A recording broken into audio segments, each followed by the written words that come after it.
আজকের ভিডিওটা তোমার পুরো প্রস্তুতি চেঞ্জ করে দিবে। এসএসসি 26 তোমাকে আমি যদি বলি তোমার 1200+ পাইতে হইলে একটা মিশন লঞ্চ করা লাগবে। কোন ধরনের মিশন? তুমি যদি আগের দিনের যুদ্ধক্ষেত্রের ব্যাপারে একটু জানো বা যুদ্ধের প্রস্তুতির ব্যাপারে জানো, তখন রাজা মহারাজারা কি করতো, যে একটা যুদ্ধে যদি যাইতে হয় তাদের তো আসলে স্থায়ী সেনাবাহিনী ছিল না। তারা কি করতো, সেনা জোগাড় করতো। সেখানে ওই সেনাদের নিয়ে বিশাল প্ল্যান বানানো হইতো, সেনা কোথায় থাকবে, কোথায় খাবে, কোথায় ট্রেনিং করবে, বিশাল প্ল্যান বানায় তারপর আসলে সেনা জোগাড় করা হইতো।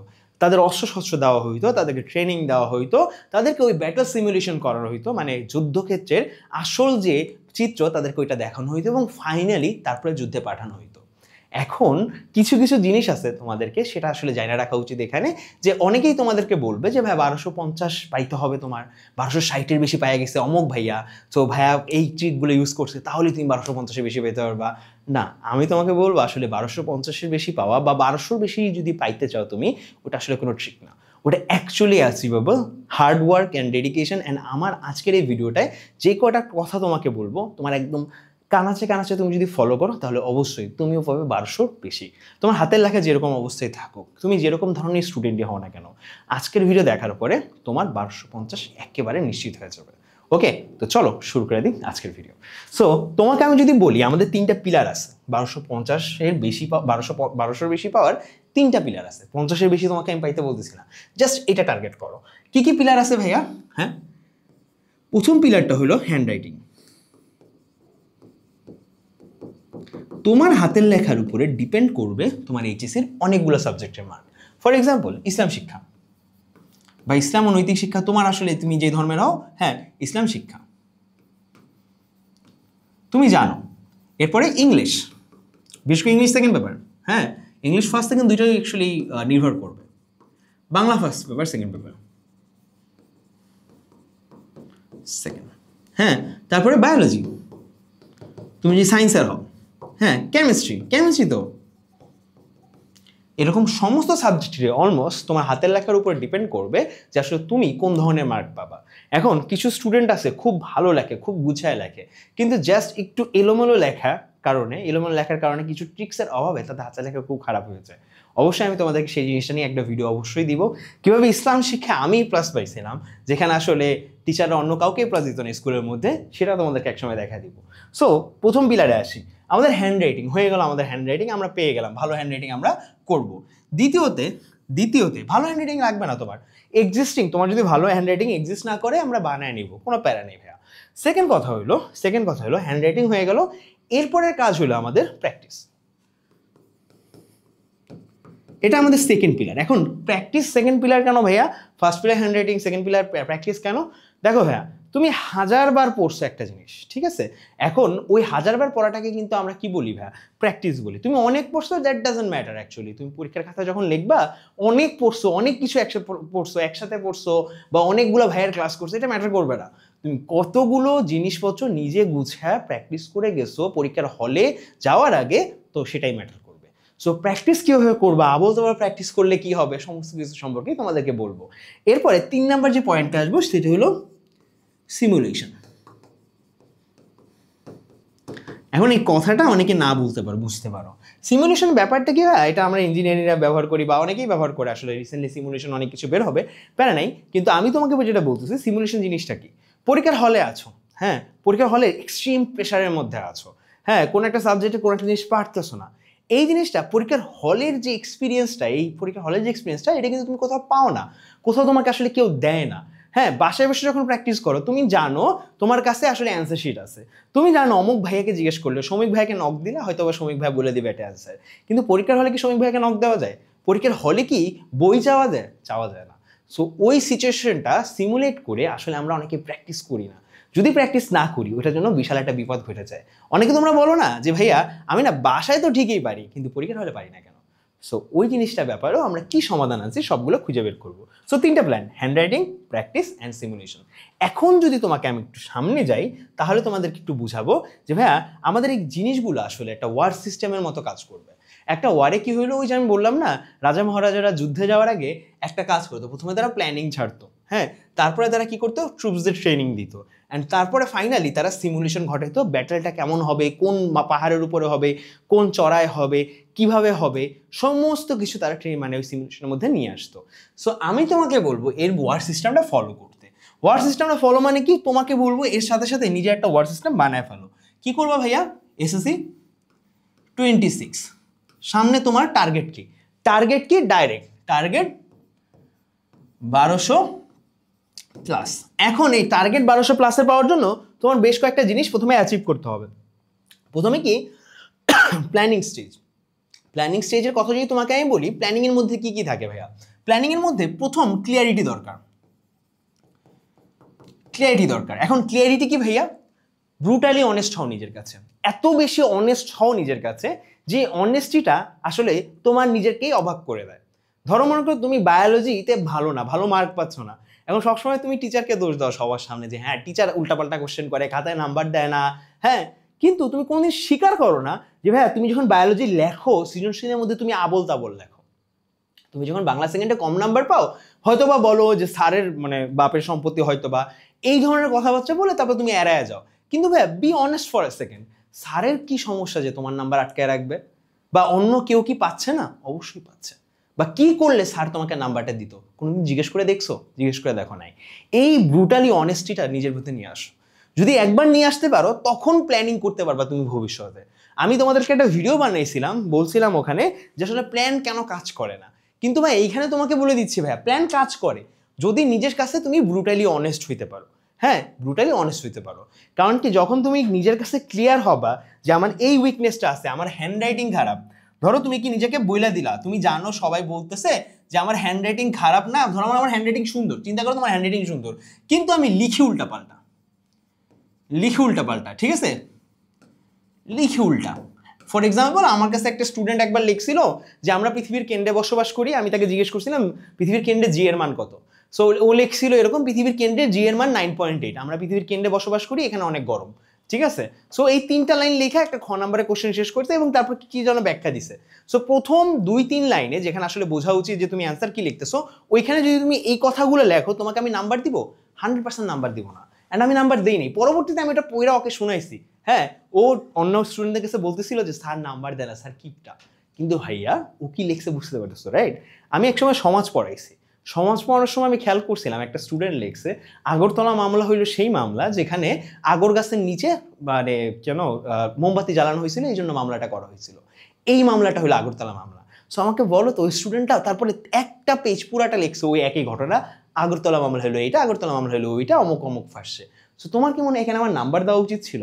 এবং আরেকটা স্টুডেন্ট তো একটু বেশিই করে ফেলছে, তোমরা কুমিরে খাঁচ কাটার গল্প শুনছো না, ওরকমই উপন্যাসের মধ্যে, উপন্যাস না সরি, ও আসলে একটা ভাব সম্ভাষণ লিখছিল, ভাব সম্ভাষণের মধ্যে ওটা লিখে দিয়েছে খাঁচ কাটা খাঁচ কাটা খাঁচ কাটা খাঁচ কাটা কুমিরের লেজ খাঁচ কাটা। হ্যাঁ, সো ভাব সম্ভাষণের মধ্যে এইটা লিখে পুরো পেজ ভরে রাখছে। তোমার কি মনে হয় আমি ওকে নাম্বার দিব? 100% দিইনি, 100% দিইনি। সো হয়তো বা হইতে পারে সমস্যাটা তোমার ভিতরে। সো নিজের কাছে যতটা অনেস্ট হইতে পারবা তোমার প্ল্যানিং তত বেশি ক্লিয়ার হবে। প্ল্যানিংয়ের 3টা স্টেজ থাকে ভাইয়া। First of all honesty.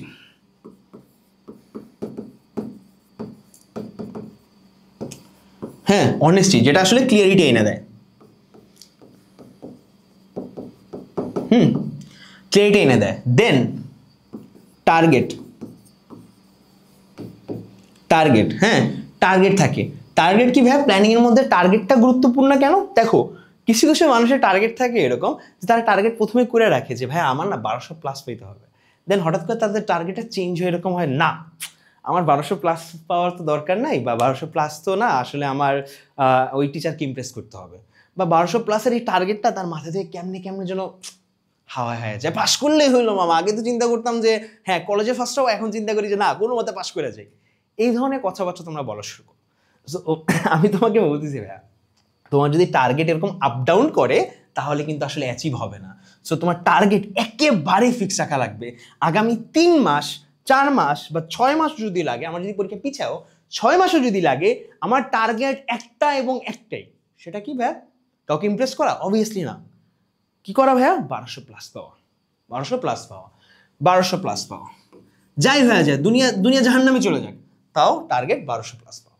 আমার একটা স্টুডেন্ট ছিল, ওর বাসায় কি যেন মারা গেছে, যদি আমি একটু শিওর না, ওর হয়তো বা বাবা বা মা কেউ একটা মারা গেছে, অ্যাক্সিডেন্ট করছে।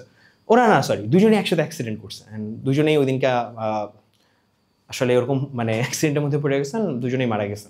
হ্যাঁ, সো ওই স্টুডেন্টটার আমি জিজ্ঞেস করছিলাম পরীক্ষার পরে, ওই দিনের কথা হয়নি ওর সাথে, ওই দিনকার অনেকদিন ধরে ওর সাথে কথা হয়নি। পরীক্ষার পরে জিজ্ঞেস করলাম তোমার তো ফিজিক্স পরীক্ষার আগে এরকম হয়েছে, সো কী অবস্থা, পরীক্ষা কেমন হলো? বলছে স্যার সমস্যা নেই, 1200+ আসবে, direct on the spot. Sir সমস্যা নেই, 1200+ আসবে ইনশাল্লাহ। আমার 1200+ আসছে, 1200+ আসে নাই, আর 1215+ আসছে। সো এইটা হয় target mindset, targeted mindset. Actually target লিখছি আমি, target mindset, fixed target actually লেখা উচিত ছিল ফিক্সড টার্গেট। 3 নাম্বার প্ল্যানিংয়ে 3টা জিনিস থাকে, অনেস্টি যেটা তোমাকে ক্লিয়ারিটি দিবে, টার্গেট থাকে, হ্যাঁ টার্গেট, ফিক্সড টার্গেট এটা থাকবে, এবং 3 নাম্বারে প্ল্যানিংয়ের মধ্যে সবচেয়ে বড় জিনিসটা সেটা হলো হাম্বলনেস। হাম্বলনেস মানে কি ভাইয়া জানো? হাম্বলনেস মানে হাম্বল হওয়া। হ্যাঁ, তুমি দুনিয়া উদ্ধার করে ফেলবা এই জিনিস হিসাব করে যদি তুমি আসলে টার্গেটটা সেট করো, বা তুমি যদি দুনিয়া উদ্ধার করে ফেলবো এই জিনিস সেট করে তুমি যদি আসলে প্ল্যান করো, তাহলে কিন্তু হবে না। ঠিক আছে, তুমি 10 টাকা তোমার কাছে আছে, তুমি যদি 200 কোটি টাকার প্ল্যান করো, না হবে না। কিন্তু হ্যাঁ ভাইয়া, 10 টাকা আছে দেখে কি 200 কোটি টাকার কথা ভাববো না, এই কথা আমি তোমাকে বলতেছি না। কিন্তু আমি তোমাকে বলবো আস্তে আস্তে পয়েন্ট বাই পয়েন্ট একটা একটা করে ক্লিয়ার করো। ঠিক আছে, সো হাম্বলনেস, জাস্ট একটা কথা এখানে তোমাকে মনে রাখতে বলবো, যখন তুমি আসলে নিজের রুটিন ফেস করবা, যখন তুমি আসলে প্ল্যান করবা, তখন এইভাবে প্ল্যান করো যে আসলে ওইটা জানো ওই মুরগির ডিমের মতো না হয়ে যায়। মুরগির ডিম কি ভাইয়া, ওই যে একটা ছেলের কাছে একটা মুরগির ডিম ছিল, সে কি করছিল, সে স্বপ্ন দেখতেছিল মুরগির ডিম হাত নিয়ে, যে এই ডিম থেকে একটা মুরগি হবে, সেই মুরগি অনেকগুলো ডিম পারবে, সেখান থেকে আরও মুরগি হবে, তারপর আমি ডিমের একটা কারখানা দিব, সেখান থেকে আরও মুরগি হবে, এরপর আমি মুরগি বেচা বিশাল বড় লোক হয়ে যাব। কিন্তু যেই এই স্বপ্ন দেখতেছে, হঠাৎ করে তার থেকে ডিমটা পড়ে গেছে, ডিমটা ভেঙে গেছে। সো তোমার প্ল্যানিং যেন ওই ধরনের না হয়, মাথায় রেখো। ওকে, আর প্ল্যানিং পারলে যদি পারো ভাই, প্লিজ আমি আবার বলতেছি, যদি পারো মাথায় রেখো, যদি পারো একটু একটু কমেন্টে দিয়ে যাও এই ভিডিওর, হ্যাঁ, যে ভাইয়া তুমি এই প্ল্যান করেছো, অমুক দিনের মধ্যে অমুক জিনিসটা শেষ করবা। ঠিক আছে, এরপরে ফাইনালি সেকেন্ডে আমরা আসবো ট্রেনিংয়ে। কী ধরনের ট্রেনিংয়ের কথা বলতেছি ভাইয়া, ট্রেনিংয়ের কথা কীভাবে বলতেছি ভাইয়া? দেখো, আমার সমস্যা ছিল কি, আমার না 7টা সৃজনশীল, ওই যে একটা গান বের হয়েছিল আমার সময়, 7টা সৃজনশীল 2 ঘন্টাতে লিখতে তো পারবো না, এরকম কিছু একটা ছিল। ঠিক আছে, অ্যাকচুয়ালি আমার সময় প্রথম 7টা সৃজনশীল আসছিল। সো 7টা সৃজনশীল লিখতে স্পিড লাগে হাতের। সো আমি একটা জৈনিক ব্যক্তির মানে হাতে স্পিড লাগে, সো আমি অনেক চেষ্টা করছি বিভিন্নভাবে হাতের স্পিড বাড়াইতে, কিন্তু একজন জৈনিক ব্যক্তি আমাকে বলছে হাতেরও ব্যায়াম থাকে, যদিও ওটা ইউজলেস একটা উদ্দেশ্য ছিল, বাট তারপর আমি ট্রাই করছি। অ্যান্ড ওই যে 1টা 2টা 3টা 10টা জিনিস একসাথে ট্রাই করার পরে আলটিমেটলি আমার হাতের স্পিড বাড়ছে। যদিও আমার আলটিমেটলি হাতের স্পিড বাড়ার আমি রিজন জানি, কারণ কি আমি প্রচুর পরিমাণে মুখস্থ করা শুরু করছিলাম, অ্যান্ড মুখস্থ জিনিস তুমি যখন লেখা শুরু করো না, ওই সাথে তুমি ফাস্ট লিখতে পারবা, আর যখন ফাস্ট লিখতে পারো ওই 1 সেকেন্ড 1.5 সেকেন্ড ম্যাটার্স আ লট। ওকে, সো আমি বলবো যে ট্রেনিং জিনিসটা কি ভাইয়া, তোমার যতগুলো উইকনেস, তুমি এই যে ব্রুটালি অনেস্ট হওয়ার কারণে ক্লিয়ারিটি এসে পড়ছে না তোমার ভিতরে, উইকনেসগুলো জানো, হ্যাঁ উইকনেসগুলো দূর হবে, উইকনেসগুলো দূর করবা। ঠিক আছে, উইকনেসগুলো দূর করবা, হ্যাঁ। আর উইকনেসগুলো কীভাবে দূর হবে ভাইয়া? প্র্যাকটিসের মাধ্যমে, রেপিটেশনের মাধ্যমে, and repetition. Okay, and finally simulation জিনিসটা কি ভাইয়া? 1200+ পাবো, আমার দরকার কি ভাইয়া, আমি না ওই উদ্ভাসের বা অমুক কোনো কোচিং সেন্টারে কোনো একটা এক্সাম দিয়ে বলবো, ওরা যেহেতু ভবিষ্যতে 1200+ পাবে, আমিও 1200+ পাবো। না ভাইয়া, এটা না। তোমার এমন একটা সিচুয়েশন ক্রিয়েট করতে হবে যেখানে মনে করো তুমি কোনো একটা জায়গায় আসো, সেখানে বৈশা তোমার এইচএসসি ফিলিংটা আসতেছে, এসএসসি হলে বৈশা তুমি যে অবস্থা হবে ওরকম একটা সিচুয়েশনে তুমি নিজেকে ফালা দিবা নিয়মিত। হ্যাঁ, ম্যাথ করতেছো, ফিজিক্স করতেছো, বায়োলজি করতেছো, আননোন কোশ্চেন করতেছো, অন্য একটা চ্যাপ্টার করতেছো, সমস্ত ক্ষেত্রে প্র্যাকটিস যখনই থাকবে, তুমি এমন একটা সিচুয়েশনের মধ্যে নিজেকে ফালাবা যেখানে ধরো এইচএসসির যে টিচাররা আছে তারা তোমার আশপাশ দিয়ে ঘুরতেছে। এইচএসসি যে ওই যে বারবার সাইন করা লাগে না এক একটা পেপারে, ধরো মনে করো তুমি যদি একটা পৃষ্ঠা নিতে চাও, একটা পেজ নিতে চাও এক্সট্রা, ধরো একটা লুজ, এটাকে আমরা লুজ বলি, যেখানে মনে করো 6-4টা পেজ মনে একসাথে থাকে, একটা লুজ নিতে হলে তোমার সিগনেচার করার জন্য একটা টাইম লাগে। হ্যাঁ, সিগনেচার করার টাইম লাগে। এমসিকিউ 30 মিনিট টাইম দেয় এমসিকিউ, কিন্তু এমসিকিউর মাঝখানে 2টা শিট তোমার সিগনেচার করা লাগে, 2টা শিট সিগনেচার করতে করতে তোমার 2 মিনিটের বেশি চলে যায়। হ্যাঁ, সিকিউ যখন তুমি লেখো ভাইয়া, মাঝে মাঝে কলম শেষ হয়ে যায়, হ্যাঁ, মাঝে মাঝে হয়তো বা টিচার এসে আপনার বকাবকি করতেছে। এই সমস্ত মেন্টাল প্রেশারে এবং এমনকি সবচেয়ে বড় মেন্টাল প্রেশার যেটা, সেটা কমন না পড়া। কমন না পড়া, আল্লাহ না করুক এটা, বাট কমন না পড়া। আমাদের সাথে যখন তুমি থাকবা তোমার কমন পড়বে ইনশাল্লাহ। হ্যাঁ, আমাদের সাজেশন ভবিষ্যতে আসতেছে, খুব তাড়াতাড়ি আমাদের সাজেশন তোমাদের জন্য আসতেছে, আমাদের ওয়েবসাইটে তোমরা পেয়ে যাবা। কিন্তু ভাইয়া, কমন না পড়ার থেকে বড় ধরনের বিপদ আর নাই। এই কারণে অনেকে স্টাক হয়ে একটা জায়গায় আটকে যায়। ওকে, সো আমি তোমাকে বলবো এই সমস্ত জিনিস কমন না পড়ার মতো সিচুয়েশনে তুমি কি করবা, এই জিনিসগুলা তোমার এই ট্রেনিং ফেজের পরে এই সিমুলেশন থেকে বের করো। সিমুলেশন এর কাজ একটাই। হ্যাঁ, সিমুলেশন কাজ একটাই। হ্যাঁ, প্রবলেম সলভ। প্রবলেম যদি আসে সেটা তুমি কিভাবে সলিউশন বা হ্যান্ডেল করবা, সেই হ্যান্ডলিং ক্ষমতা নিজের ভিতরে অর্জন করা।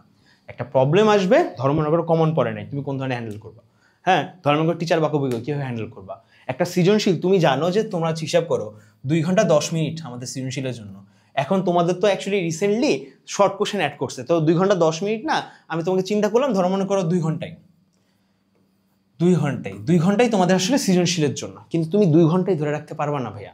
তোমার শিট সিগনেচার থেকে শুরু করে আরও অনেকগুলো সিগনেচার, প্লাস ওই যে অমুক একটা দুর্ঘটনা, অমুক তমুক দুর্ঘটনা, হয়তো বা তোমার ওয়াশরুম পেয়েছে, এই সমস্ত জিনিসের জন্য এই জিনিসটা কমায় নিয়ে এসা অ্যাটলিস্ট তোমার 1 ঘন্টা 40 মিনিট বা 45 মিনিটে নিয়ে আসতে হবে। সো এইটা অ্যাচিভ করার জন্য, হ্যাঁ, কোন ধরনের প্ল্যানিংয়ে যাওয়া লাগবে, তোমার নিজের কাছে কতটা অনেস্ট হইতে হবে, টার্গেট কিভাবে সেট করতে হবে ভাইয়া ওই জিনিসটা সলিউশনের জন্য, হাম্বলনেস কিভাবে কতটুকু রাখতে হবে, তারপর ট্রেনিংয়ের মধ্যে উইকনেসটা কিভাবে ডিল করতে হবে, প্র্যাকটিস অ্যান্ড আমাদের রিপিটেশনটা কিভাবে খাটাইতে হবে বা তৈরি করতে হবে, এবং সিমুলেশনটা কিভাবে দাঁড়া করা হবে এবং কি প্রবলেম সলভ করব, এই সমস্ত কিছুর মাধ্যমে তুমি আলটিমেটলি অর্জন করবা 1200+। ভাইয়া 1200+ পাওয়ার জন্য একটু এক্সট্রা পরিশ্রম তোমার করতে হবে। অনেকেই বলবে যে হ্যাঁ, আমার হাতের লেখা ভালো এই জন্য পেয়ে গেছে। না ভাই, হাতের লেখা ভালোর জন্য 1200+ পায় না, তাহলে আমার স্কুলের অনেকেই পেতো, পায়নি। হ্যাঁ, অনেকে বলবে যে হ্যাঁ ও লিখতে পারে, প্রফেসরের ছেলে তো, হ্যাঁ অনেক পড়ালেখা করছে, অনেক পড়তে এর জন্য 1200+ পেয়েছে। না, ও পায়নি। ঠিক আছে, 1200+ পাইতে হইলে একটা জিনিস থাকতে হয় নিজের ভিতরে। কি থাকতে হয় ভাইয়া? ওই যে টার্গেট, প্ল্যানিং, আর কি সিমুলেশন করার ক্ষমতা, প্রবলেম সলভিং ক্ষমতা। যদি সমস্ত কিছু একসাথে করো না, all of this comes together and makes a big win for you, আর তোমাকে অ্যাচিভ করে 1200+। এখন আমি লাস্টে তোমাকে বলতেছি কেন ভাইয়া 1200+ই তোমাকে পুশ করতেছি। কারণ তোমার টার্গেট হইতে পারে নটরডেমে পড়া, হইতে পারে সেন্ট জোসেফে পড়া, হইতে পারে তোমার টার্গেট হ্যাঁ বিকারুন্নেসে পড়া। যতগুলা কলেজেই তোমার টার্গেট থাকুক কেন, যেই জায়গায় পড়া টার্গেট থাকুক না কেন, 1200+ পাইলে আলহামদুলিল্লাহ বা ইনশাল্লাহ আমরা বলতে পারবো তোমার সেখানে হয়ে যাবে। এই জন্যই বলছি 1200+ পাও, 1200+ পাও এবং 1200+ পাও। ওকে, যদি পাইতে পারো ইনশাল্লাহ তোমার সাথে হয়তো বা ঢাকার কোনো একটা গলিতে নটরডেমের সামনে, মানে এসিসির সামনে বা আদমজির সামনে অথবা হলি ক্রসের সামনে অথবা সেন্ট জোসেফের সামনে দেখা হয়ে যেতে পারে, আর ইনশাল্লাহ তখন কথা হবে।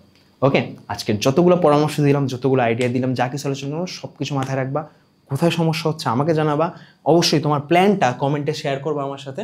হ্যাঁ, আর তুমি কোথায় কোথায় স্ট্রাগল করতেছো, কী প্রবলেম তোমার হচ্ছে, সব কিছু কমেন্টে জানাবা। ইনশাল্লাহ আজকে থেকে তোমার শুরু হচ্ছে 1200+ জার্নি। প্রত্যেকটা পদক্ষেপে তুমি পাবা শ্রমিক ভাইকে। ওকে, দেখা হচ্ছে এসএসসি পরীক্ষায়।